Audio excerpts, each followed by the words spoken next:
എല്ലാ പ്രിയപ്പെട്ട കൂട്ടുകാർക്കും ഓൾ PS എക്സാം ടിപ്സിലേക്ക് സ്വാഗതം ചെയ്യാണ്. കേരള PSC നടത്തുന്ന 10th ലെവൽ പ്രീലിം എക്സാമിനും ഒപ്പം LGS പരീക്ഷകൾക്ക് ചോദിക്കാൻ സാധ്യതയുള്ള പ്രീവിയസ് ആയിട്ട് ചോദിച്ചിരിക്കുന്ന ചോദ്യങ്ങളാണ് നമ്മളിവിടെ പരിചയപ്പെടുത്താൻ പോകുന്നത്. ഇന്ന് നമ്മളിവിടെ ചർച്ച ചെയ്യാൻ പോകുന്ന ഒന്നാമത്തെ ചോദ്യം, ചുവടെ കൊടുത്തിരിക്കുന്നതിൽ നിന്നും വായുവിലൂടെ പകരുന്ന രോഗങ്ങൾ തിരഞ്ഞെടുക്കുക എന്നതാണ് നമ്മുടെ ചോദ്യമായിട്ട് നൽകിയിരിക്കുന്നത്. ഇവിടെ ഒന്നാമത് കൊടുത്തിരിക്കുന്ന ക്ഷയമാണ്, രണ്ടാമത് കൊടുത്തിരിക്കുന്നത് ടൈഫോയിഡ് ആണ്, മൂന്നാമത് കൊടുത്തിരിക്കുന്നത് ചിക്കൻ ബോക്സ് ആണ്, നാലാമത് കൊടുത്തിരിക്കുന്നത് എലിപ്പനിയാണ്. ഇവിടെ നമ്മൾ ഉത്തരമായിട്ട് വരേണ്ടത് നമുക്കറിയാം ക്ഷയരോഗവും അതുപോലെ തന്നെ ചിക്കൻ ബോക്സും വായുവിലൂടെ പകരുന്ന രോഗങ്ങളാണ്. അപ്പോൾ ഇവിടെ ബി എന്ന് പറയുന്ന ഓപ്ഷനാണ് അങ്ങനെ നൽകിയിരിക്കുന്നത്. ഓപ്ഷൻ ബി ആണ് നമ്മുടെ ഉത്തരമായിട്ട് വരേണ്ടത്. ആഹാരവസ്തുക്കൾ കടിച്ചു കീറാൻ സഹായിക്കുന്ന പല്ല് ഏത് എന്നാണ് നമ്മുടെ ചോദ്യം.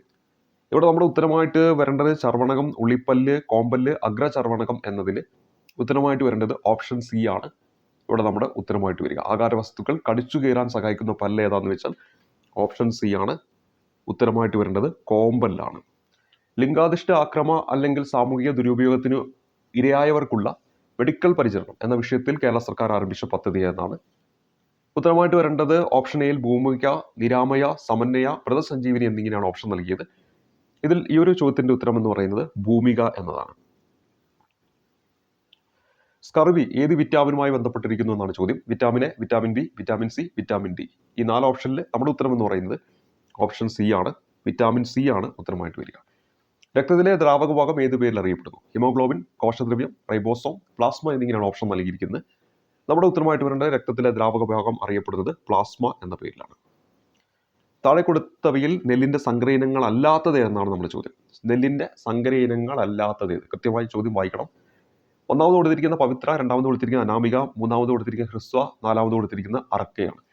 അപ്പോൾ ഇതിൽ നെല്ലിന്റെ സങ്കര ഇനങ്ങൾ അല്ലാത്തതാണ് നമ്മളോട് കാണാനായിട്ട് പറഞ്ഞിരിക്കുന്നത്. അതിലൂടെ രണ്ടാമത് കൊടുത്തിരിക്കുന്ന അനാമികയും നാലാമത് കൊടുത്തിരിക്കുന്ന അർക്കയും എന്തല്ല, നെല്ലിന്റെ വിഭാഗത്തിൽ പെടുന്നതല്ല. അതേസമയത്ത് പവിത്ര, ഹ്രസ്വ എന്നിവ എന്താണ്, നെല്ലിന്റെ ഇനങ്ങളാണ്. അപ്പോൾ 1ഉം 3ഉം നമ്മുടെ ഉത്തരത്തിൽ വരാൻ പറ്റില്ല, 2ഉം 4ഉമാണ് നമ്മുടെ ഉത്തരത്തിൽ വരാൻ പറ്റുക. അങ്ങനെയുള്ള ഒരു ഓപ്ഷനാണ് ഓപ്ഷൻ എയിൽ കൊടുത്തിരിക്കുന്നത്.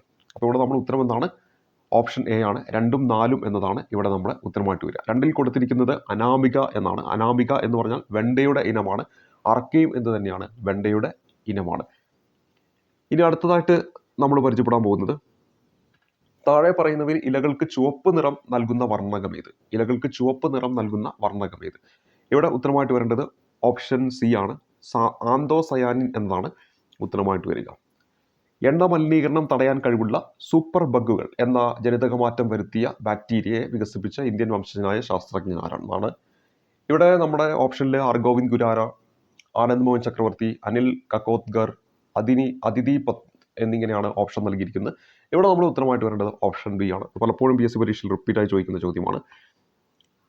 അപ്പോൾ ഓപ്ഷൻ ബി ആണ് നമ്മൾ ഉത്തരമായിട്ട് വരിക. കേന്ദ്ര തോട്ടവിള ഗവേഷണ കേന്ദ്രം സ്ഥിതി ചെയ്യുന്ന എവിടെ നിന്നാണ് അടുത്ത ചോദ്യം. തിരുവനന്തപുരം, കണ്ണൂർ, കാസർഗോഡ്, തൃശ്ശൂർ എന്നീ ഓപ്ഷനിൽ നമ്മൾ ഉത്തരമായിട്ട് വരേണ്ടത് ഓപ്ഷൻ സി ആണ്. കാസർഗോഡ് എന്നാണ് ഉത്തരമായിട്ട് വരിക. സൈലന്റ് വാലി വന്യജീവി സങ്കേതം ദേശീയോദ്യാനമായി പ്രഖ്യാപിക്കപ്പെട്ട വർഷം ഏതെന്നാണ് അടുത്ത ചോദ്യമായിട്ട് ചോദിച്ചിരിക്കുന്നത്.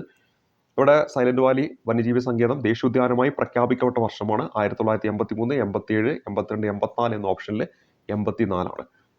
ഇത് പ്രഖ്യാപിക്കുന്നത് 84ലാണ്, പക്ഷേ ഇത് ഇനാഗ്രേറ്റ് ചെയ്യുന്നത് 85ലാണെന്ന് കാര്യം. അത് ഇനാഗ്രേറ്റ് ചെയ്തത് നമ്മുടെ രാജീവ് ഗാന്ധിയാണ്, പ്രഖ്യാപിച്ചത് ഇന്ദിരാഗാന്ധിയാണ്. അടുത്ത ചോദ്യത്തിലേക്ക് വരാം. താഴെ കൊടുത്തിരിക്കുന്നവയിൽ നിന്നും ഐസോടോപ്പുകളുടെ ജോഡി കണ്ടെത്തുക എന്നാണ് അടുത്ത ചോദ്യം. നമുക്കറിയാം ഐസോടോപ്പുകൾ എന്ന് പറഞ്ഞിട്ടുണ്ടെങ്കിൽ അറ്റോമിക് നമ്പർ എന്തായിരിക്കും? സെയിം ആയിരിക്കും. അങ്ങനെയാണെങ്കിൽ ഇവിടെ തന്നിരിക്കുന്നതിൽ അടിഭാഗത്താണല്ലോ ആറ്റോമിക് നമ്പർ എഴുതുക. അങ്ങനെ സെയിം ആയിട്ട് വരുന്നത് ഓപ്ഷൻ സി ആണ് നമ്മുടെ ഉത്തരമായിട്ട് വരേണ്ടത്. ഇനി അടുത്ത്, അപദ്രവ്യങ്ങൾക്ക് അയിരിനേക്കാൾ സാന്ദ്രത കുറവാണെങ്കിൽ ഉപയോഗപ്പെടുത്തുന്ന സാധാരണ മാർഗം ഏതെന്നാണ് നമ്മുടെ ചോദ്യം. ഇവിടെ കാന്തിക വിഭജനം, ലീച്ചിങ്, പ്ലവന പ്രക്രിയ, ജലപ്രവാഹത്തിൽ കഴുകിയെടുക്കൽ എന്നൊക്കെ കൊടുത്തിട്ടുണ്ട്. നമുക്കറിയാം ജലപ്രവാഹത്തിൽ കഴുകി എടുക്കലാണ്. റയർ എർത്ത് എന്ന പേരിൽ അറിയപ്പെടുന്ന മൂലകങ്ങൾ ഏവ എന്നാണ് നമ്മുടെ ചോദ്യമായിട്ട് തന്നിരിക്കുന്നത്. ആക്ടിനോയിഡുകൾ, ലാന്തനോയിഡുകൾ, അന്തസംക്രമണ മൂലകങ്ങൾ, പ്രാതിനിധ്യ മൂലകങ്ങൾ എന്നിങ്ങനെയാണ് നമ്മുടെ ഓപ്ഷനിൽ നൽകിയിരിക്കുന്നത്. ഇവിടെ ഉത്തരമായിട്ട് വരുന്നത് ഓപ്ഷൻ ബി ആണ്. ലാന്തനോയിഡുകളെയാണ് റയർ എർത്ത് എന്ന പേരിൽ അറിയപ്പെടുന്ന മൂലകം. ഓപ്ഷൻ ബി ആണ് ഉത്തരം. ഘനജലത്തിന്റെ രാസസൂത്രം എന്ത്? ഘനജലം എന്ന് പറയുമ്പോൾ ഡ്യൂട്ടീരിയം ഓക്സൈഡ് ആണെന്ന് നമുക്കറിയാം. അങ്ങനെയാണെങ്കിൽ ഇവിടെ ഹൈഡ്രജൻ H2O തന്നിട്ടുണ്ട്, CO2 തന്നിട്ടുണ്ട്, D2O തന്നിട്ടുണ്ട്, N2O എന്ന് തന്നിട്ടുണ്ട്. ഇവിടെ D2O എന്നതാണ് നമ്മുടെ ഉത്തരമായിട്ട് വരേണ്ടത്. ക്ലോറോംഫെനിക്കോൾ എന്ന ഔഷധം താഴെ കൊടുത്തിരിക്കുന്ന ഏത് വിഭാഗത്തിൽ പെടുന്നു? ക്ലോറോംഫെനിക്കോൾ എന്ന് പറയുന്ന ഔഷധം. ഈ ഒരു ചോദ്യം ഫൈനാൻസ് കീയിൽ ഡിലീറ്റ് ആക്കിയതാണ്. അടുത്തതിലേക്ക് വരാം. തന്മാത്രകളുടെ സ്ഥാനമാറ്റം മുഖേന താപം പ്രേഷണം ചെയ്യപ്പെടുന്ന രീതി ഏതെന്നാണ് നമ്മുടെ ചോദ്യം. തന്മാത്രകളുടെ സ്ഥാനമാറ്റം മുഖേന താപം പ്രേഷണം ചെയ്യപ്പെടുന്ന രീതി ഏതെന്നാണ് നമ്മുടെ ചോദ്യം. ഇവിടെ ഈ ഒരു ചോദ്യത്തിൽ ഓപ്ഷൻ ചാലനം, സംവഹനം, വികിരണം, സുചാലകം എന്നിങ്ങനെയാണ് കൊടുത്തിരിക്കുന്നത്. ഇവിടെ നമ്മുടെ ഉത്തരം എന്ന് പറയുന്നത് ഓപ്ഷൻ ബി ആണ്, സംവഹനമാണ്. താപപ്രേഷണ രീതികൾ ഏതൊക്കെയാണെന്ന് പലപ്പോഴും PSC ചോദിക്കാറുണ്ട്.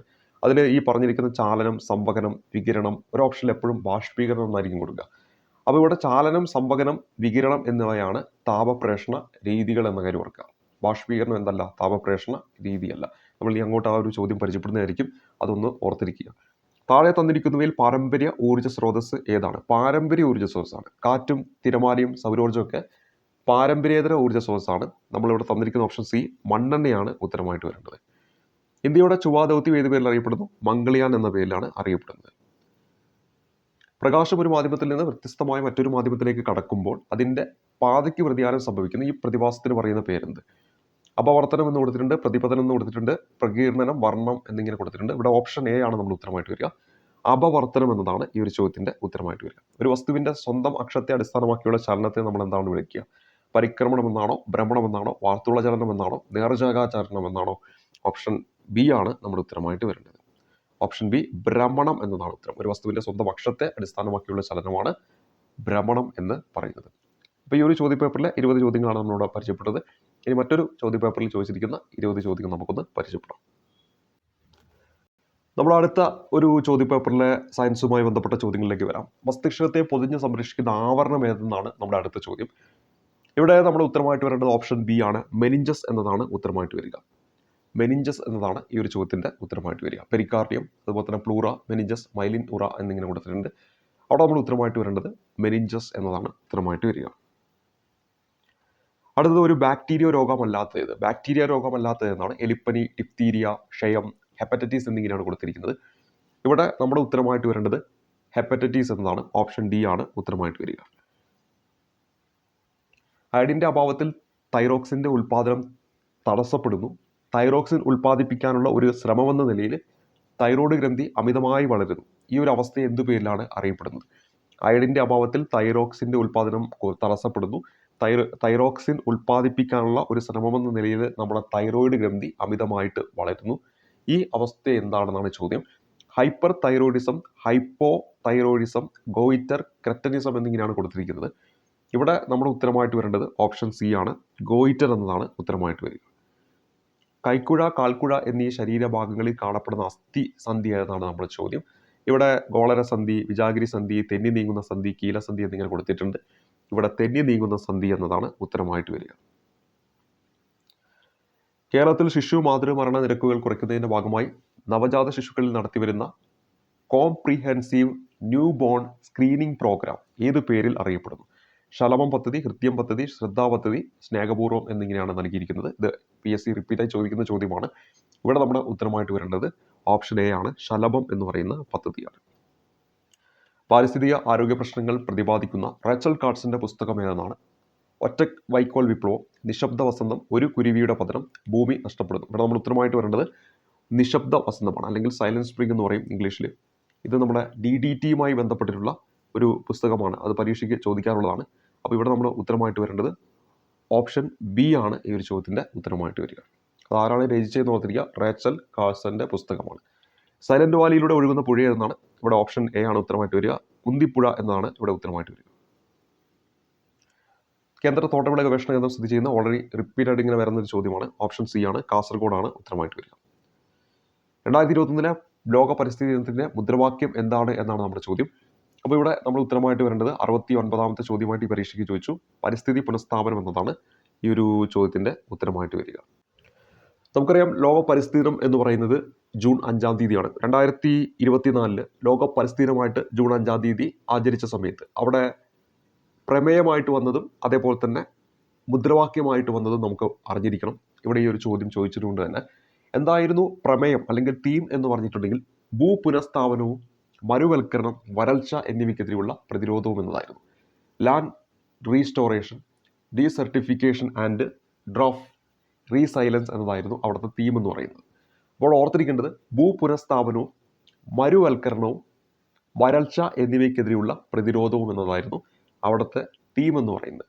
എന്നാൽ 2024 ജൂൺ 5 പരിസ്ഥിതി ദിനമായിട്ട് ആചരിച്ചപ്പോൾ അവിടുത്തെ മുദ്രാവാക്യം എന്ന് പറയുന്നത് നമ്മുടെ ഭൂമി നമ്മുടെ ഭാവി നമ്മൾ പുനഃസ്ഥാപനത്തിൻ്റെ തലമുറ എന്നതായിരുന്നു. നമ്മുടെ ഭൂമി നമ്മുടെ ഭാവി നമ്മൾ പുനഃസ്ഥാപനത്തിൻ്റെ തലമുറ. Our land our future we are #generation restoration എന്നായിരുന്നു അവിടുത്തെ മുദ്രാവാക്യമായിട്ട് വരുന്നത്. അപ്പോൾ ഇവിടെ നമ്മുടെ ഈ ഒരു ചോദ്യത്തിൽ നമ്മുടെ രണ്ട് കാര്യങ്ങൾ ഓർത്തിരിക്കണം. ഒന്നെന്ന് പറയുന്നത് നമ്മളിവിടെ 69ാമത്തെ ചോദ്യമായിട്ട് 2021 കാര്യമാണ് ചോദിച്ചത്. എന്നാൽ നമ്മൾ എഴുതാൻ പോകുന്ന പരീക്ഷയിൽ 2024 പ്രാധാന്യം കൊടുക്കേണ്ടത്. 2024 വരുമ്പോൾ അവിടെ ജൂൺ 5 തീമും അതുപോലെ തന്നെ മുദ്രാവാക്യവും രണ്ടും നമ്മൾ സെപ്പറേറ്റ് ആയിട്ട് പഠിക്കണം. അവിടുത്തെ പ്രമേയം എന്താണ് അല്ലെങ്കിൽ തീം എന്താണെന്ന് വെച്ചാൽ ഭൂപുനഃസ്ഥാപനവും മരുവൽക്കരണം വരൾച്ച എന്നിവയ്ക്കെതിരെയുള്ള പ്രതിരോധവും. ഇനി അവിടുത്തെ മുദ്രാവാക്യം എന്താണെന്ന് വെച്ചാൽ നമ്മുടെ ഭൂമി നമ്മുടെ ഭാവി നമ്മൾ പുനഃസ്ഥാപനത്തിൻ്റെ തലമുറ എന്നതാണ്. നമ്മൾ പുനഃസ്ഥാപനത്തിൻ്റെ തലമുറ എന്നതാണ് 2024 ജൂൺ 5 മുദ്രാവാക്യം എന്ന കാര്യം ഓർത്തിരിക്കുക. ഇനി ഉപ്പിൻ്റെ അംശമുള്ള സ്ഥലങ്ങളിൽ കൃഷി ചെയ്യുന്ന അത്യുൽപാദന ശേഷിയുള്ള ഒരു നെല്ലിനം ഏതെന്നാണ് നമ്മുടെ അടുത്ത ചോദ്യമായിട്ട് ചോദിച്ചിരിക്കുന്നത്. ഇവിടെ ജയ, ആര്യൻ, ഏഴോം, രമ്യ എന്നിങ്ങനെ കൊടുത്തിട്ടുണ്ട്. ഇവിടെ ഓപ്ഷൻ സി ആണ് നമ്മൾ ഉത്തരമായിട്ട് വരേണ്ടത്. ഏഴോം എന്നതാണ് ഉത്തരമായിട്ട് വരിക. ആറ്റത്തിനുള്ളിൽ കാണുന്ന കണങ്ങളുടെ പേരും അവയുടെ ചാർജും തന്നിരിക്കുന്നു. ശരിയായ ജോഡി അല്ലെങ്കിൽ ജോഡികൾ കണ്ടെത്തുക. ഇലക്ട്രോൺ നെഗറ്റീവ് ചാർജ് എന്ന് കൊടുത്തിട്ടുണ്ട്. പ്രോട്ടോൺ ചാർജ് ഇല്ല എന്ന് കൊടുത്തിട്ടുണ്ട്. പ്രോട്ടോൺ പോസിറ്റീവ് ചാർജ് എന്ന് കൊടുത്തിട്ടുണ്ട്. ന്യൂട്രോൺ എന്ന് പറയുന്നത് നെഗറ്റീവ് ചാർജ് എന്നാണ് ഇവിടെ 4ാമത് കൊടുത്തിരിക്കുന്നത്. അപ്പോൾ നമുക്കറിയാം ഇലക്ട്രോൺ എന്താണ് നെഗറ്റീവ് ചാർജ് ആണ്. അപ്പോൾ 1ാമത്തെ ശരിയാണ്. പ്രോട്ടോണിന് ചാർജ് ഇല്ല എന്ന് പറഞ്ഞാൽ തെറ്റാണ്. ന്യൂട്രോണാണ് ചാർജ് ഇല്ലാത്തത്. അപ്പോൾ 2 തെറ്റാണ്. 3 എന്ന് പറയുന്നത് പ്രോട്ടോൺ പോസിറ്റീവ് ചാർജ്, അത് ശരിയാണ്. ന്യൂട്രോൺ നെഗറ്റീവ് ചാർജ് എന്ന് പറയുന്നു, അത് എന്താണ് തെറ്റാണ്. ന്യൂട്രോണിന് ചാർജ് ഇല്ല. അപ്പോൾ നമ്മളോട് പറഞ്ഞിരിക്കുന്നത് ശരിയായ ജോഡി എന്നാണ്. അങ്ങനെയാണെങ്കിൽ 1 ശരിയാണ് 3 ശരിയാണ്. 1, 3 ഓപ്ഷൻ എ ആണ് നമ്മുടെ ഉത്തരമായിട്ട് വരിക. ഏത് ലോകത്തിൻ്റെ അയിരാണ് കലാമിൻ? സിങ്ക് എന്നതാണ് ഇവിടെ ഉത്തരമായിട്ട് വരിക. കലാമിൻ എന്ന് പറയുന്നത് സിങ്ക് എന്ന് പറയുന്ന ലോകത്തിൻ്റെ അയിരാണ്. അലുമിനിയം, കോപ്പർ, ഇരുമ്പ്, സിങ്ക് എന്നതിൽ സിങ്കാണ് ഉത്തരം. അഷ്ടമ നിയമം ആവിഷ്കരിച്ചത് ആര്? ഇവിടെ നമ്മുടെ ഉത്തരമായിട്ട് വരേണ്ടത് ഡോബ്രൈന, ന്യൂലാൻഡ്സ്, അതുപോലെ തന്നെ മെൻഡലിയേവ്, മോസ്ലി എന്നതിൽ ഉത്തരമായിട്ട് വരേണ്ടത് ഓപ്ഷൻ ബി ആണ്. അഷ്ടമ നിയമം ആവിഷ്കരിച്ചത് ന്യൂലാൻഡ്സ് ആണ്. ഇനി അടുത്ത് നമ്മൾ പരിചയപ്പെടുന്നു ജലത്തിലെ ഘടകമൂലങ്ങൾ എന്തെല്ലാമാണ്. വളരെ സിമ്പിൾ ആയിട്ടുള്ള ചോദ്യമാണ്. ജലം എന്ന് പറഞ്ഞാൽ നമുക്കറിയാം H2O ആണ്. അപ്പോൾ ഹൈഡ്രജനും ഓക്സിജനുമാണ് വരേണ്ടത്. അങ്ങനെ ഓപ്ഷൻ എന്ന് പറയുന്നത് ഓപ്ഷൻ സി മാത്രമാണുള്ളത്. അപ്പോൾ ഹൈഡ്രജൻ ഓക്സിജൻ എന്ന് പറയുന്നത് ഓപ്ഷൻ സി ആണ്. ഇനി അടുത്ത ചോദ്യത്തിലേക്ക് വരാം. തെർമോപ്ലാസ്റ്റിക്കിന് ഉദാഹരണം backlight, melamine, formaldehyde, polyester, PVC എന്നിങ്ങനെ വന്നിട്ടുണ്ട്. ഇവിടെ ഈ ഒരു ചോദ്യത്തിൻ്റെ ഉത്തരമായിട്ട് വരേണ്ടത് ഓപ്ഷൻ ഡി ആണ്. PVC എന്നതാണ് ഉത്തരമായിട്ട് വരിക. Thermoplastic PVC. ഇൻക്യുബേറ്ററിൽ മുട്ട വിരിയുന്നത് ഏത് താപപ്രസരണത്തിനുള്ള ഉദാഹരണമാണ്? സംഭരണം, ചാലനം, വികിരണം ഇതൊന്നുമല്ല എന്നതാണ് നമ്മുടെ ഓപ്ഷനായി തന്നത്. ഇവിടെ നമ്മുടെ ഉത്തരം എന്താണ്? വികിരണമാണ്.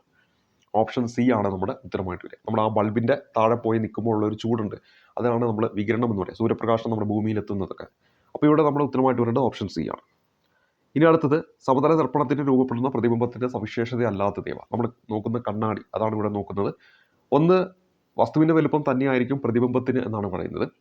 അത് ശരിയായിട്ടുള്ള സ്റ്റേറ്റ്മെൻ്റ് ആണ്. പക്ഷേ നമ്മുടെ ഉത്തരത്തിൽ അത് വരാൻ പാടില്ല. കൃത്യമായി വായിക്കണം. സവിശേഷത അല്ലാത്തത് എന്നാണ് നമ്മുടെ ചോദ്യം. പ്രതിബിംബത്തിൻ്റെ വലുപ്പവും വസ്തുവിൻ്റെ വലുപ്പത്തേക്കാൾ ചെറുതായിരിക്കും, അത് തെറ്റാണ്. ഇനി അടുത്തത് പ്രതിബിംബവും ദർപ്പണവും തമ്മിലുള്ള അകലം വസ്തുവും ദർപ്പണവും തമ്മിലുള്ള അകലത്തേക്കാൾ കൂടുതലായിരിക്കും, അതും തെറ്റാണ്. വസ്തുവും ദർപ്പണവും തമ്മിലുള്ള അകലവും ദർപ്പണവും പ്രതിബിംബവും തമ്മിലുള്ള അകലവും എന്തായിരിക്കും? തുല്യമായിരിക്കും. അപ്പോൾ ഇവിടെ സമതല ദർപ്പണവുമായി ബന്ധപ്പെട്ട 2 ശരിയായിട്ടുള്ള പ്രസ്താവനയാണ് 1ഉം 4ഉം എന്ന് പറയുന്നത്. എന്നാൽ 2ഉം 3ഉം എന്താണ്? തെറ്റാണ്. അപ്പോൾ ഇവിടെ നമ്മൾ ഉത്തരമായിട്ട് വരേണ്ടത് ഓപ്ഷൻ സി ആണ് ഈ ഒരു ചോദ്യത്തിൻ്റെ ഉത്തരമായിട്ട് വരിക. ഇനി അടുത്ത ചോദ്യത്തിലേക്ക് വരാം. അടുത്ത ചോദ്യം നൽകിയിരിക്കുന്നത് ചന്ദ്രന് ഒരു തവണ ഭ്രമണം ചെയ്യാൻ വേണ്ട സമയം എത്ര എന്നാണ്. 27 ദിവസം എന്നാണ് ഉത്തരമായിട്ട് വരിക. അടുത്തത് പെൻസിൽ കോമ്പസിൽ ഘടിപ്പിച്ച് വൃത്തം വരയ്ക്കുമ്പോൾ പെൻസിലിൻ്റെ ചലനം ഏത് തരം ചലനമാണെന്നാണ്. ദോളനം, ഭ്രമണം, നേർരേഖാ ചലനം, വാർത്തുള ചലനം എന്നിങ്ങനെ ഓർക്കാം. ഇതിൽ നമ്മുടെ ഉത്തരമായിട്ട് വരേണ്ടത് വാർത്തുള ചലനമാണെന്ന കാര്യം ഓർത്തിരിക്കുക. കൃത്യമായി ഓർത്തിരിക്കണം, വാർത്തുള ചലനമാണ്. ചിലപ്പോൾ ബിയും ഡിയും തമ്മിൽ ചിലപ്പോൾ ആ ഒരു സമയത്ത് നമുക്ക് കൺഫ്യൂഷൻ വരാം. ഇവിടെ നമ്മൾ ഉത്തരം എന്താണ്? വാർത്തുള ചലനമാണ്. ഏറ്റവും കൂടുതൽ ഊർജ്ജമുള്ള വെള്ളത്തിൻ്റെ അവസ്ഥ ഏത് എന്നാണ് നമ്മുടെ ചോദ്യം. ഏറ്റവും കൂടുതൽ ഊർജ്ജമുള്ള വെള്ളത്തിൻ്റെ അവസ്ഥ ജലം, നീരാവി, ഐസ്, 3നും തുല്യ ഊർജ്ജമാണെന്ന് തോന്നുന്നു. ഇവിടെ നീരാവി എന്നതാണ് ഉത്തരമായിട്ട് വരേണ്ടത്. അപ്പോൾ ഈ ഒരു ചോദ്യ പേപ്പറിലെ 20 ചോദ്യങ്ങൾ നമ്മളിവിടെ പരിചയപ്പെട്ടു. നമുക്കിനി മറ്റൊരു ചോദ്യ പേപ്പറിലെ 20 ചോദ്യങ്ങൾ നമുക്കൊന്ന് പരിചയപ്പെടാം. നമ്മളോട് ചർച്ച ചെയ്യാൻ പോകുന്ന അടുത്തൊരു ചോദ്യം എന്ന് പറയുന്നത് ഭൂമിയുടെ ശ്വാസകോശം എന്നറിയപ്പെടുന്ന ആമസോൺ മഴക്കാടുകൾ ഭൂമിയിലെ ഓക്സിജന്റെ എത്ര ശതമാനം നൽകുന്നു? ഡയറക്റ്റ് നമ്മുടെ SCR ടെക്സ്റ്റ് ബുക്കിൽ നിന്ന് എടുത്തൊരു ചോദ്യമാണ്. ഓർത്തിരിക്കുക, വീണ്ടും പരീക്ഷയ്ക്ക് ചോദിക്കും. ഇവിടെ 12%, 20%, 50%, 52% എന്നൊക്കെയാണ് നൽകിയിരിക്കുന്നത്. ഈ ഒരു ചോദ്യത്തിന്റെ ഉത്തരം എന്ന് പറയുന്നത് ഓപ്ഷൻ ബി ആണ്, 20% കാര്യം ഓർത്തിരിക്കുക. ഭൂമിയുടെ ശ്വാസകോശം എന്നറിയപ്പെടുന്നത് ആമസോൺ മഴക്കാടുകൾ. ആ ഒരു ചോദ്യവും പരീക്ഷകളിലൊക്കെ പലപ്പോഴും ചോദിക്കാറുണ്ട്.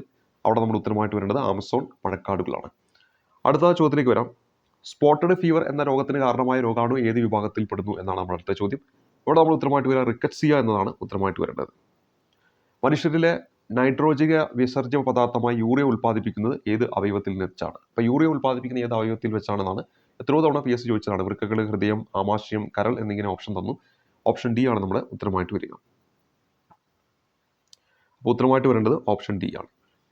ഇരപിടിയൻ സസ്യങ്ങൾ അവ വളരുന്ന മണ്ണിൽ ഏത് മൂലകത്തിന്റെ അഭാവം ഉണ്ടാകുമ്പോൾ പ്രാണികളെ പിടിക്കാൻ കഴിവ് ആർജിക്കുന്നത് എന്നാണ് നമ്മുടെ ചോദ്യം. നൈട്രജൻ, ഫോസ്ഫറസ്, കാർബൺ, പൊട്ടാസ്യം എന്നിങ്ങനെയാണ് തന്നിരിക്കുന്നത്. ഇവിടെ നമ്മുടെ ഉത്തരമായിട്ട് വരേണ്ടത് ഓപ്ഷൻ എ ആണ്, നൈട്രജൻ എന്നതാണ് ഉത്തരമായിട്ട് വരിക. പ്രകാശ സംശ്ലേഷണ പ്രക്രിയയുടെ ഭാഗമായി സസ്യങ്ങൾ പുറത്തേക്ക് വിടുന്ന ഓക്സിജൻ വാതകം എന്തിന്റെ വിഘടനത്തിന്റെ ഫലമായിട്ടാണ് ഉണ്ടാകുന്നതെന്നാണ്. ഇവിടെ നമ്മുടെ ഉത്തരമായിട്ട് വരേണ്ടത് ജലം എന്നതാണ്. ഓപ്ഷൻ സി ആണ് നമ്മുടെ ഉത്തരമായിട്ട് വരേണ്ടത്. കുടിവെള്ളത്തിലൂടെ പകരുന്ന രോഗമേത്? വട്ടച്ചൊറി, എയ്ഡ്സ്, ടൈഫോയിഡ്, അഞ്ചാമ്പനി എന്നിങ്ങനെയാണ് നൽകിയിരിക്കുന്നത്. നമുക്കറിയാം ഇവിടെ ഉത്തരമായിട്ട് വരേണ്ടത് ഓപ്ഷൻ സി ആണ്, ടൈഫോയിഡ് എന്നാണ് ഉത്തരമായിട്ട് വരിക. കേരളത്തിൽ ദേശാടന പക്ഷികൾ ധാരാളമായി വിരുന്നെത്തുന്ന പ്രദേശം ഏതെന്നാണ് നമ്മുടെ ചോദ്യം. ഇവിടെ നമുക്ക് തന്നിരിക്കുന്ന പെരിയാറ്, തട്ടേക്കാട്, ഇരവികുളം, പേപ്പാറ. ഇതിൽ നമുക്കറിയാം തട്ടേക്കാട് പക്ഷി സങ്കേതമാണ്. ഓപ്ഷൻ ബി ആണ് നമ്മുടെ ഉത്തരമായിട്ട് വരിക. കേന്ദ്ര കിഴങ്ങുവിള ഗവേഷണ കേന്ദ്രം സ്ഥിതി ചെയ്യുന്ന സ്ഥലം ഏതാണ്? കിഴങ്ങുവിള ഗവേഷണ കേന്ദ്രമാണ്. ഓപ്ഷൻ ഡി ആണ്, തിരുവനന്തപുരം, ശ്രീകാര്യം നമ്മൾ പഠിക്കാറുള്ളതാണ്. അപ്പോൾ ഇവിടെ ഉത്തരമായിട്ട് വരേണ്ടത് ഓപ്ഷൻ ഡി ആണ്. സങ്കരീനം നെല്ലിന് ഉദാഹരണം എന്നാണ്? അനുഗ്രഹ, അന്നപൂർണ, ലോല, അനാമിക എന്നിങ്ങനെയാണ് ഇവിടെ തന്നിരിക്കുന്ന ഓപ്ഷന്. ഇതിൽ നമ്മൾ ഉത്തരമായിട്ട് വരേണ്ടത് അന്നപൂർണിയാണ്. ഇത് ഡയറക്റ്റ് SCRT നിന്നുള്ള കാര്യങ്ങളാണ് ചോദിക്കുക, അല്ലാതെ നമ്മുടെ ഈ പറയുന്ന നെല്ലിന്റെ എല്ലാ ഇനങ്ങളൊന്നും പഠിച്ചു നോക്കരുത്. SCRT 3 കാര്യങ്ങളെ പറയുന്നുള്ളൂ. അതിലൊന്ന് പവിത്ര, ഹ്രസ്വ, അന്നപൂർണ. നമ്മൾ ഇതിന് മുമ്പത്തെ ആ ഒരു ചോദ്യത്തിൽ പവിത്രയും ഹിസ്രയും നമ്മൾ കണ്ടു. ഇപ്പോൾ നമ്മൾ അന്നപൂർണയും കണ്ടു. ഈ 3 പേരുകളാണ് എപ്പോഴും PSC റിപ്പീറ്റ് ആയിട്ട് ചോദിക്കുന്നത്. അത് SCRT പറയുന്നത് കൊണ്ടാണ്. അപ്പോൾ ഇവിടെ തന്നിരിക്കുന്നതിൽ അന്നപൂർണ എന്ന് പറയുന്നത് എന്താണ്? നെല്ലിന്റെ ഇനമാണെന്ന കാര്യം ഓർത്തിരിക്കുക. അന്നപൂർണ എന്ന് പറയുന്നത് എന്താണ്? നെല്ലിന്റെ ഇനമാണ്. അതുപോലെ തന്നെ ഓപ്ഷൻ സിയിൽ തന്നിരിക്കുന്ന ലോല എന്ന് പറയുന്ന പയറിന്റെ ഇനമാണ്. അവിടെ കൃത്യമായിട്ട് നമ്മുടെ SCRT ടെക്സ്റ്റ് ബുക്കിൽ പയറിന്റെ ഇനങ്ങളായിട്ട് 4 തന്നിരിക്കുന്നത്. ആ 4 നിന്നാണ് എപ്പോഴും ചോദ്യം വരിക. അല്ലാതെ നമ്മളിപ്പോൾ ഗൈഡൊക്കെ നോക്കിയാൽ കുറേ കാണും. അതൊന്നും പഠിക്കേണ്ട ആവശ്യമില്ല. ഈ 4 പഠിച്ചാൽ മതി. ലോല, മാലിക, ഭാഗ്യലക്ഷ്മി, ജ്യോതിക ഈ പേരുകൾ മാത്രം പഠിക്കുക. നെല്ലാണെങ്കിൽ പവിത്ര, ഹ്രസ്വ, അന്നപൂർണ ഈ 3 പഠിച്ചു വെക്കുക. പയറാണെങ്കിൽ ലോല, മാലിക, ഭാഗ്യലക്ഷ്മി, ജ്യോതിക പഠിച്ചു വെക്കുക. ഇനി ഇവിടെ അനുഗ്രഹ എന്നാണ് കൊടുത്തിരിക്കുന്നത്. അനുഗ്രഹ എന്ന് പറയുന്നത് എന്തിന്റെ ഇനമാണ്? അത് പച്ചമുളകിന്റെ ഇനമാണ്. പച്ചമുളകിന്റെ ഇനം നമ്മൾ ഗൈഡൊക്കെ നോക്കിക്കഴിഞ്ഞാൽ ഇഷ്ടം പോലെ ഉണ്ടാവും. പക്ഷേ SCR ടെക്സ്റ്റ് ബുക്കിൽ 3 പറയുന്നുള്ളൂ. ആ 3 ചോദ്യമായിട്ട് വരിക. അതിലൊന്ന് ഉജ്ജ്വലയാണ്, രണ്ടെന്ന് ജ്വാലാമുഖിയാണ്, മൂന്നാമത് വരുന്നത് അനുഗ്രഹയാണ്. ഉജ്ജ്വല, ജ്വാലാമുഖി, അനുഗ്രഹ. ഉജ്ജ്വല, ജ്വാലാമുഖി, അനുഗ്രഹ എന്നീ പേരുകൾ ഓർത്തിരിക്കുക. ഇനി ഇവിടെ അടുത്തത് കൊടുത്തിരിക്കുന്നത് അനാമിക എന്നാണ്. അനാമിക എന്ന് പറഞ്ഞാൽ വെണ്ടയുടെ ഇനമാണ്. വെണ്ടയുടെ ഇനമായിട്ട് നമ്മുടെ SCR ടെക്സ്റ്റ് ബുക്കിൽ 4 പറഞ്ഞിട്ടുള്ളൂ. ഗൈഡൊക്കെ നോക്കിയാൽ അതിൽ കൂടുതൽ കാണും. അതൊന്നും പഠിക്കരുത്. ഈ 4 മാത്രം പഠിച്ചു പോയാൽ മതി. ഒന്ന് കിരണാണ്, മറ്റൊന്ന് അർക്കയാണ്, മറ്റൊന്ന് അനാമികയാണ്, മറ്റൊന്ന് സൽകീർത്തിയാണ്. ഇതെന്താണ്? വെണ്ടയുടെ ഇനമാണ്. അനാമിക, സൽകീർത്തി, കിരൺ. അനാമിക, സൽകീർത്തി, അർക്ക, കിരൺ എന്നിവ എന്താണ്? വെണ്ടയുടെ ഇനമാണ്. അപ്പോൾ നമ്മൾ എന്തെല്ലാം പരിചയപ്പെട്ടു? നെല്ലിന്റെ 3 ഇനങ്ങൾ പവിത്ര, ഹ്രസ്വ, അന്നപൂർണ. പയറിന്റെ 4 ഇനങ്ങൾ ലോല, മാലിക, ഭാഗ്യലക്ഷ്മി, ജ്യോതിക എന്നിവ എന്താണ്? പയറിന്റെ ഇനമാണ്. ഇനി അടുത്തത് പച്ചമുളകിന്റെ ഇനങ്ങളാണ്. ഉജ്ജ്വല, ജ്വാലാമുഖി, അനുഗ്രഹ എന്നത്. പിന്നെ വെണ്ടയുടെ ഇനങ്ങൾ 4 പഠിച്ചു. കിരൺ, അർക്ക, അനാമിക, സൽകീർത്തി. അതുപോലെ തന്നെ SCRT 3 വിളകളെ കുറിച്ച് പറയുന്നുണ്ട്. വഴുതനയുടെ ഇനം PSC എപ്പോഴും ചോദിക്കുന്നതാണ്. അത് SCRT പറയുന്ന 4 മാത്രം പഠിക്കുക. അതിലൊന്ന് സൂര്യ, ശ്വേത, ഹരിത, നീലിമ. സൂര്യ, ശ്വേത, ഹരിത, നീലിമ. അത് വഴുതനങ്ങയുടെ ഇനമാണ്. ഇനി തക്കാളിയുടെ ഇനമുണ്ട്. അത് SCRT 3 പറയുന്നുണ്ട്. ആ 3 മാത്രം പഠിച്ചാൽ മതി. മുക്തി, അനഘ, അക്ഷയ എന്നിവയാണ് തക്കാളിയുടെ ഇനം. ഇനി പാവലിന്റെ ഇനമുണ്ട്. SCRT 2 പറയുന്നു. അത് മാത്രം പഠിക്കുക. പ്രീതി, പ്രിയങ്ക എന്നതാണ് പാവലിന്റെ ഇനമായിട്ട് പറയുന്നത്. അപ്പോൾ നമ്മളോട് പരിചയപ്പെട്ടത് പ്രധാനമായിട്ടും ഇവിടെ 7 ഇനങ്ങളാണ്. ഈ 7 ഇനങ്ങൾക്കുള്ളിൽ നിന്നാണ് ചോദ്യം വരിക. ഈ 7 ഇനം നിർബന്ധമായും പഠിക്കുക. നെല്ലിന്റെ ഇനം നമ്മൾ പവിത്ര, ഹ്രസ്വ, അന്നപൂർണ പഠിച്ചു. പയറിന്റെ ഇനം ലോല, മാലിക, ഭാഗ്യലക്ഷ്മി, ജ്യോതിക പഠിച്ചു. പച്ചമുളകിന്റെ ഇനം ഉജ്ജ്വല, ജ്വാലാമുഖി, അനുഗ്രഹ പഠിച്ചു. വെണ്ടയുടെ ഇനം കിരൺ, അർക്ക, അനാമിക, സൽകീർത്തി പഠിച്ചു. വഴുതനയുടെ ഇനം സൂര്യ, ശ്വേത, ഹരിത, നീലിമ പഠിച്ചു. തക്കാളിയുടെ ഇനം മുക്തി, അനഘ, അക്ഷയ എന്നതാണ്. പാവലിന്റെ ഇനം പ്രീതി, പ്രിയങ്ക. പിന്നെ തൊട്ടു മുമ്പ് നമ്മൾ പറഞ്ഞ ഈ കാർഷിക ഗവേഷണ കേന്ദ്രം പോലുള്ള സംഭവങ്ങളും SCERT-യിൽ ഇതിൻ്റെ തൊട്ട് താഴെയായിട്ട് നൽകിയതിൽ നിന്നാണ് ചോദ്യം വരുന്നത്. അതിൽ ഇവിടെ ഇപ്പോൾ ചോദിച്ചിരിക്കുന്നത് കേന്ദ്ര കിഴങ്ങുവിള ഗവേഷണ കേന്ദ്രം എവിടെയാണെന്നാണ്. അത് തിരുവനന്തപുരത്തെ ശ്രീകാര്യത്താണ്. അതുപോലെ നമ്മൾ തൊട്ട് മുമ്പ് കണ്ട കേന്ദ്ര തോട്ടവിള ഗവേഷണ കേന്ദ്രം കാസർഗോഡാണ്. ഇതുകൂടാതെ SCERT-യിൽ പറഞ്ഞിരിക്കുന്ന ഒന്നാണ് കേരള കൈതച്ചക്ക ഗവേഷണ കേന്ദ്രം. അത് എറണാകുളം ജില്ലയിലെ വാഴക്കുളം എന്നാണ് കൊടുത്തിരിക്കുന്നത്. അതേപോലെ തന്നെ rubber research institute of India ഉണ്ട്, അത് കോട്ടയത്താണ്. മറ്റൊന്ന് Indian institute of spices research ഉണ്ട്, അത് റിപ്പീറ്റ് ആയിട്ട് ചോദിക്കുന്നതാണ്, അത് കോഴിക്കോടാണ്. അതുപോലെ തന്നെ കേരള കാർഷിക സർവകലാശാല മണ്ണൂത്തി. ഇതാണ് SCERT-യിൽ പറഞ്ഞിരിക്കുന്ന പ്രധാനപ്പെട്ട കാർഷിക ഗവേഷണ കേന്ദ്രങ്ങൾ. ഇത് കൃത്യമായിട്ട് പഠിച്ചു വെച്ച് പോകണം. ഇത് നമ്മുടെ അടിസ്ഥാന ശാസ്ത്രം എന്ന് പറയുന്ന 7ാം ക്ലാസ്സിലെ പുസ്തകത്തിലാണ് ഇത് പറയുന്നത്. അത് നിർബന്ധമായും വായിക്കേണ്ട ഒരു ചാപ്റ്ററാണ്. കാരണം പ്രിലിം എക്സാമിൽ എപ്പോഴും ഇതിൽ നിന്നൊരു ചോദ്യം പ്രതീക്ഷിക്കാം. ഇപ്പോൾ ഈ ഒരു പരീക്ഷ തന്നെ നോക്കിക്കഴിഞ്ഞാൽ 2-ലധികം ചോദ്യങ്ങൾ നമുക്ക് കാണാൻ പറ്റും സയൻസ് ഭാഗത്ത്. അപ്പോൾ ഈ പറഞ്ഞ കാര്യങ്ങൾ കൂടി ഒന്ന് നോട്ട് ചെയ്ത് വെക്കാം. ഇനി അടുത്ത ചോദ്യത്തിലേക്ക് വരാം. പയറ് വർഗ്ഗത്തിൽപ്പെട്ട സസ്യങ്ങളുടെ വേരുകളിൽ വസിച്ച് നൈട്രജനെ വലിച്ചെടുക്കുന്ന ബാക്ടീരിയ എന്നാണ് നമ്മുടെ ചോദ്യം. ഇവിടെ റൈസോബിയം, അസറ്റോബാക്ടർ, അതുപോലെ തന്നെ ലാക്ടോബസിലസ്, മൈക്കോപ്ലാസ്മ എന്നിങ്ങനെയാണ് ഇവിടെ കൃത്യമായിട്ട് നമ്മുടെ ഓപ്ഷനിൽ തന്നിരിക്കുന്നത്.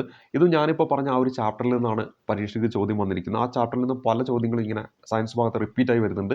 നിർബന്ധമായി വായിച്ചു വെക്കേണ്ട ഒരു ചാപ്റ്ററാണ്.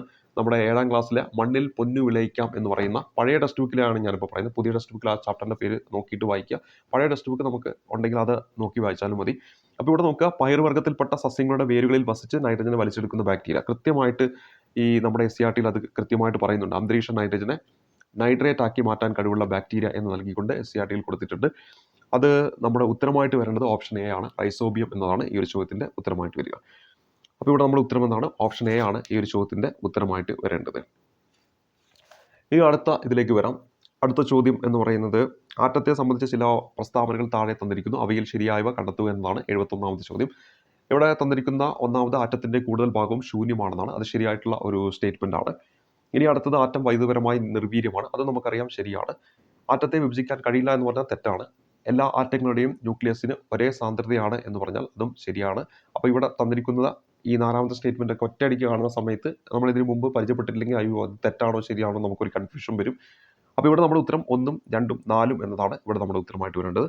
അപ്പോൾ ഇവിടെ 71ാമത്തെ ചോദ്യം ഫൈനൽ ആൻസർ കീ പ്രകാരം ഓപ്ഷൻ ബി ആണ് നമ്മുടെ ഉത്തരമായിട്ട് വരിക. ഓപ്ഷൻ ബി ആണ് നമ്മുടെ ഉത്തരമായിട്ട് വരേണ്ടത്. ഇനി അടുത്ത ഇതിലേക്ക് വരാം. അപ്പോൾ ഇത്തരത്തിലുള്ള ചോദ്യങ്ങളൊക്കെ നമ്മൾ ഒരു ഡിലീഷൻ മെത്തേഡിലൂടെയൊക്കെ പോയി കഴിഞ്ഞാൽ ഉത്തരം കിട്ടും. അപ്പോൾ നിങ്ങൾ നോക്കി തന്നെ മനസ്സിലാക്കാൻ പറ്റും ആറ്റത്തിൻ്റെ കൂടുതൽ ഭാഗവും ശൂന്യമാണ്. അപ്പോൾ ഒന്ന് എന്താണ് നമ്മുടെ ഉത്തരത്തിൽ നിർബന്ധമായിട്ടും വരണം. അങ്ങനെ വരുമ്പോൾ സി എന്ന് പറയുന്ന ഓപ്ഷൻ നമുക്ക് ഡിലീറ്റ് ആക്കാൻ പറ്റും. പിന്നെ ആറ്റം വൈദ്യുതപരമായി നിർവീര്യമാണ്. നമുക്കറിയാം ആറ്റം എന്താണ്, സാധാരണ ഒരു ആറ്റം എടുക്കുകയാണെങ്കിൽ അതിൽ ഇലക്ട്രോണും പ്രോട്ടോണും തുല്യമാണ്. അപ്പോൾ വൈദ്യുതപരമായിട്ട് അതിന് വേറെ ചാർജുകളൊന്നുമില്ല. അപ്പോൾ രണ്ടാമത്തും നിർബന്ധമായിട്ടും വേണം. അപ്പോൾ 1ഉം 2ഉം നിർബന്ധമായിട്ടും വരണമെങ്കിൽ ഇവിടെ നോക്കുമ്പോൾ സി എന്ന് പറയുന്ന ഓപ്ഷൻ നമുക്ക് ഡിലീറ്റ് ആക്കാം. അതുപോലെ തന്നെ ഡി എന്ന് പറയുന്ന ഓപ്ഷൻ ഇപ്പം നമുക്ക് ഡിലീറ്റ് ആക്കാൻ പറ്റും. പിന്നെ ആറ്റത്തെ വിഭജിക്കാൻ കഴിയില്ല എന്ന് പറഞ്ഞാൽ തെറ്റാണ്. കാരണം നമ്മൾ ആ പാഠം പഠിക്കുമ്പോൾ തന്നെ ആറ്റത്തെ വീണ്ടും വിഭജിക്കുന്നുണ്ട്. അപ്പോൾ അങ്ങനെയാണെങ്കിൽ എന്താണ്, മൂന്നാമത്തത് തെറ്റാണെന്ന് നമുക്കറിയാം. അങ്ങനെയാണെങ്കിൽ അത് വരാൻ പാടില്ല. എയിൽ വന്നു കഴിഞ്ഞു. അപ്പം 4 അറിയില്ലെങ്കിൽ പോലും നമുക്ക് ഈ ഡിലീഷൻ മെത്തേഡിലൂടെ പോയിട്ട് നമുക്ക് ഓപ്ഷൻ ബിയിലേക്ക് എത്താൻ പറ്റുമെന്നാണ് പറഞ്ഞത്. അപ്പോൾ ആ രീതിയിലും നിങ്ങൾ പരീക്ഷ ചെയ്യുമ്പോൾ നോക്കണം. ഇനി ഈ താഴെ പറയുന്നതിൽ ഏത് ലോകത്തിൻ്റെ അയിരാണ് കലാമിൻ എന്നാണ്. ഇത് റിപ്പീറ്റായി വരുന്നു. സിങ്ക് എന്ന് പറയുന്ന ഒരു ലോകമാണ് ഇവിടെ നമ്മുടെ ഉത്തരമായിട്ട് വരേണ്ടത്. മൂലകങ്ങളുടെ വർഗ്ഗീകരണവുമായി ബന്ധപ്പെട്ട് താഴെ തന്നിരിക്കുന്ന പട്ടിക പരിശോധിച്ച് ശരിയായ ജോഡി ചേർത്തിരിക്കുന്നത് തിരഞ്ഞെടുക്കുക. ത്രികങ്ങൾ എന്ന് പറയുന്ന രീതിയിൽ മൂലകങ്ങളെ വർഗ്ഗീകരിച്ചത് ആരെന്ന് ചോദിച്ചാൽ ഡോബ്രെയിനാണ്. അപ്പോൾ 1 എന്ന് പറയുന്നത് 4ഉമായിട്ടാണ് ബന്ധിപ്പിച്ചിരിക്കുന്നത്. അങ്ങനെ ഒറ്റൊരു ഓപ്ഷനേ ഉള്ളൂ. ഓപ്ഷൻ സി ആണ് നമ്മുടെ ഉത്തരമായിട്ട് വരേണ്ടത്. ഇനി അടുത്ത് നോക്കാം, അഷ്ടകങ്ങൾ എന്ന് പറയുന്ന ആരുമായിട്ട് ബന്ധപ്പെട്ടതാണ്? ന്യൂലാൻഡുമായിട്ട് ബന്ധപ്പെട്ടതാണ്. നമ്മുടെ പീരിയോഡിക് ടേബിളിൻ്റെ പഴയ പീരിയോഡിക് ടേബിൾ, അറ്റോമിക് ഭാരം അടിസ്ഥാനമാക്കിയുള്ള പീരിയോഡിക് ടേബിൾ, അത് കൊണ്ടുവരുന്ന ആരാണ്? മെൻഡിലേഫ് ആണ്. അതായത് 3 എന്ന് പറയുന്നത് 1ഉമായിട്ടാണ് ബന്ധിപ്പിക്കേണ്ടത്. അറ്റോമിക് നമ്പർ അടിസ്ഥാനമാക്കിയ പീരിയോഡിക് ടേബിൾ ആരുടെയാണ്? അപ്പോൾ നമ്മളിപ്പോൾ ഉപയോഗിക്കുന്ന ആധുനിക പീരിയോഡിക് ടേബിൾ അത് ആരുടെയാണെന്ന് വെച്ചാൽ മോസ്ലിയുമായിട്ട് ബന്ധപ്പെട്ടതാണ്. അപ്പോൾ ഇവിടെ നമ്മുടെ ഉത്തരം ഓപ്ഷൻ സി ആണ് നമ്മുടെ ഉത്തരമായിട്ട് വരേണ്ടത്. ഇനി ഒരു ടെസ്റ്റ് ട്യൂബിൽ നിന്ന് പുറത്തു വരുന്ന വാതകത്തിന് നേരെ എരിയുന്ന തീക്കൊള്ളി കാണിച്ചപ്പോൾ തീക്കൊള്ളി അണയുകയും വാതകം ശബ്ദത്തോടെ കത്തുകയും ചെയ്തു. ഇത് ഏത് വാതകമാണെന്നാണ് നമ്മുടെ ചോദ്യമായിട്ട് വരുന്നത്. ഇവിടെ ഓപ്ഷൻ എ ആണ് ഉത്തരമായിട്ട് വരേണ്ടത്. ഹൈഡ്രജൻ എന്നതാണ് ഉത്തരമായിട്ട് വരിക. അപ്പോൾ അവിടെ ഓർത്തിരിക്കുക, ഹൈഡ്രജൻ ആണ് ഉത്തരമായിട്ട്, കത്തുന്ന വാതകം എന്നൊക്കെ അറിയപ്പെടുന്നത് ഹൈഡ്രജൻ ആണ്. അപ്പോൾ അതാണ് നമ്മുടെ ഉത്തരമായിട്ട് വരേണ്ടത്. ചില ആസിഡുകളുടെ ഉപയോഗങ്ങൾ താഴെ തന്നിരിക്കുന്നു, അവയിൽ തെറ്റായ ജോഡി ചേർത്തിരിക്കുന്നത് കണ്ടെത്തുക എന്നാണ് നമ്മുടെ ചോദ്യം. ഇവിടെ സൾഫൂരിക് ആസിഡ് സ്റ്റോറേജ് ബാറ്ററിയിൽ ഉപയോഗിക്കുന്നു. അത് എന്താണ്, ശരിയായിട്ടുള്ള ഒരു ജോഡിയാണ്, നമുക്കറിയാവുന്നതാണ്. അതേപോലെ തന്നെ ടാനിക് ആസിഡ്, മഷീത്തുകൾ ഇവയുടെ നിർമ്മാണത്തിനാണ്. അത് നമ്മൾ കൃത്യമായി SCRT പറഞ്ഞു പോകുന്നുണ്ട്. ഇനി അടുത്തത് അസറ്റിക് ആസിഡ് രാസവളങ്ങളുടെ നിർമ്മാണം എന്ന് പറഞ്ഞിരിക്കുന്നു. അത് തെറ്റായിട്ടുള്ളതാണ്.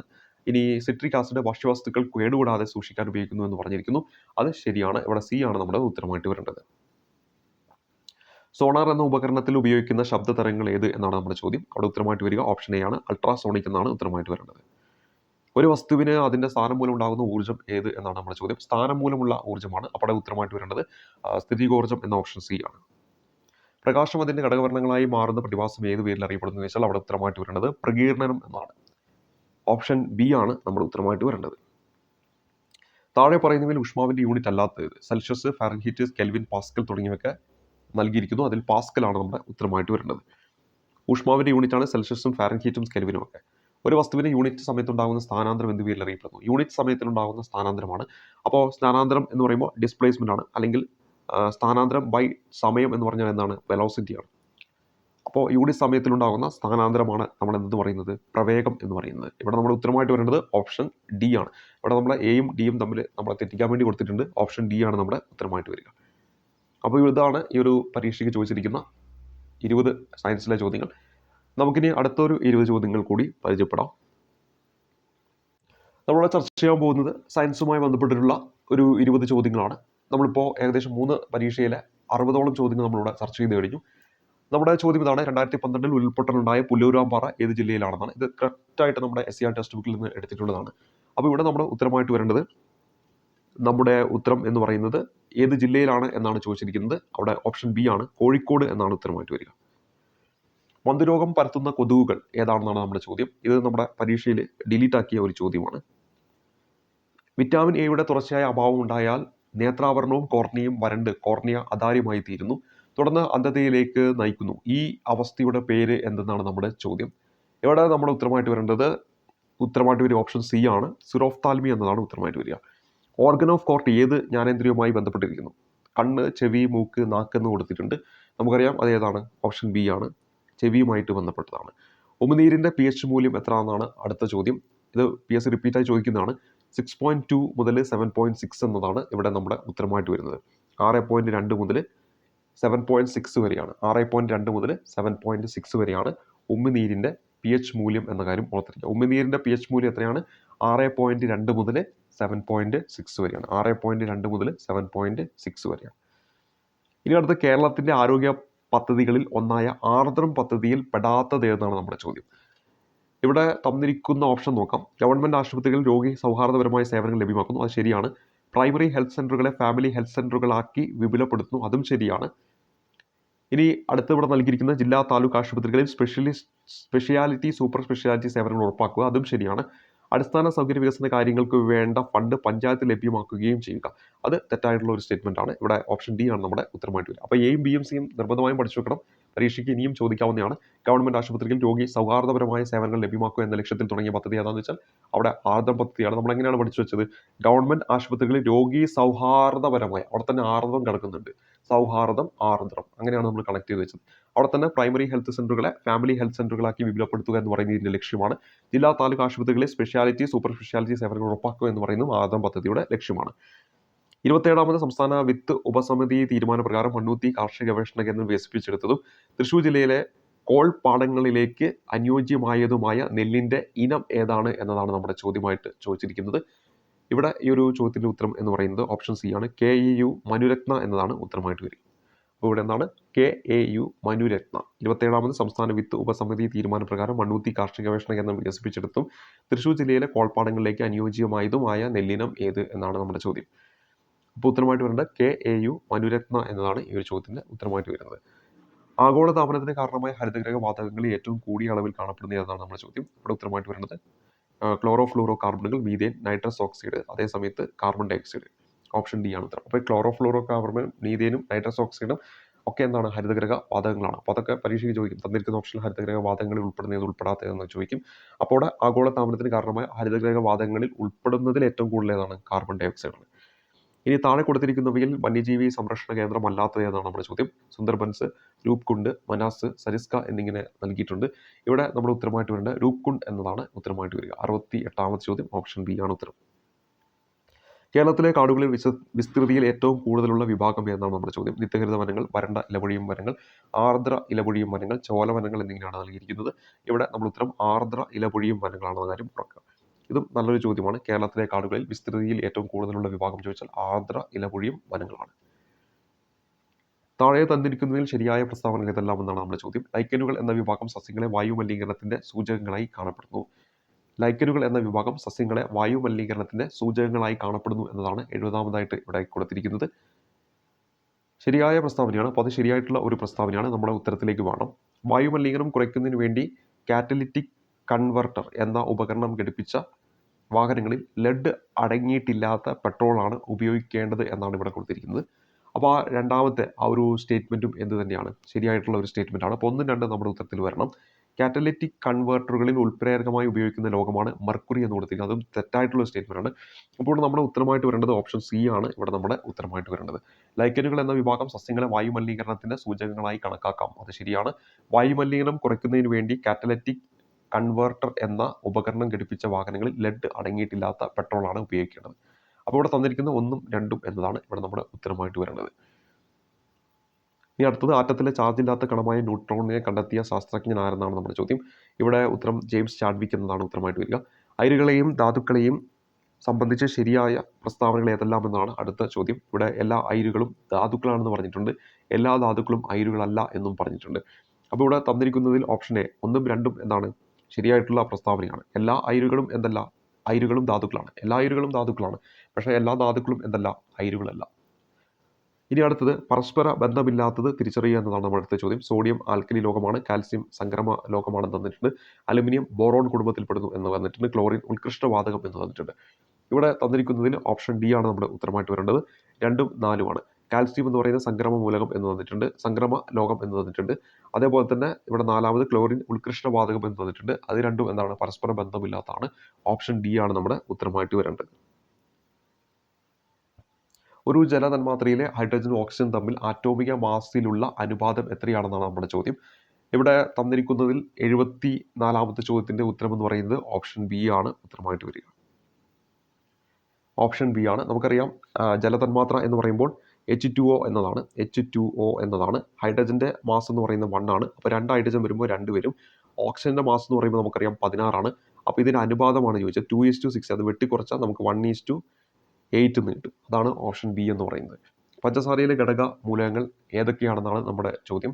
അപ്പോൾ നമുക്കറിയാം C6H12O6 എന്നാണ് പഞ്ചസാര എന്ന് പറയുന്നത്. അപ്പോൾ ഹൈഡ്രജൻ, കാർബൺ ഉണ്ട്, ഹൈഡ്രജൻ ഉണ്ട്, ഓക്സിജൻ ഉണ്ട്. കാർബൺ, ഹൈഡ്രജൻ, ഓക്സിജൻ വരുന്ന ഓപ്ഷൻ എ ആണ് നമ്മുടെ ഉത്തരമായിട്ട് വരേണ്ടത്. ഇവിടെ നമ്മൾ ഉത്തരം എന്താണ്, ഓപ്ഷൻ എ ആണ്. അടുത്ത ചോദ്യത്തിലേക്ക് വരാം. അടുത്ത ചോദ്യം, മനുഷ്യന് കേൾക്കാൻ കഴിയുന്ന ശബ്ദത്തിന്റെ ആവൃത്തിയിലുള്ള താഴ്ന്ന പരിധി എത്രയാണെന്നാണ് നമ്മുടെ ചോദ്യം. ഇവിടെ നമ്മുടെ ഉത്തരമായിട്ട് വരേണ്ടത് ഓപ്ഷൻ സി ആണ്, 20 ഹെർട്സ് എന്നാണ്. ഓപ്ഷൻ സി ആണ് ഉത്തരമായിട്ട് വരിക. പ്രവൃത്തിയുടെ യൂണിറ്റ് എന്നതാണ്.